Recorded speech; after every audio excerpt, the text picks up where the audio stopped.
মামা মামা সেদিন জানছি না সব খালি 100 যা কিনি সব 100 বাচ্চা নেন নিদেন খালি 100 খালি আজকে কি আনছস?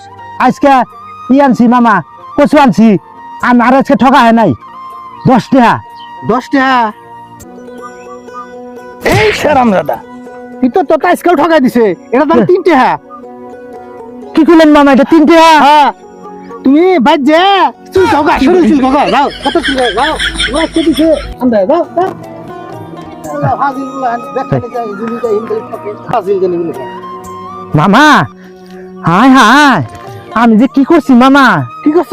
হস্তার 3 অবস্থা। হ্যাঁ ওই যে এই কচু কিনছিলাম দেখে আনে মারলাম না আনে মারা ঠিক আছে এই যে দিলাম ওই খাই যাইয়া কি করছি এটা কি নিছি আমি তেমন অবস্থা বাবা কি করি বাবা আর উচিত শিক্ষা হইছে হস্তা জিনিস কোনদিন কিনো না কেন কিনবো না বেশিটা কিনো আমি ফুয়া ভুলে গেছে গা বাবা বুঝাইছি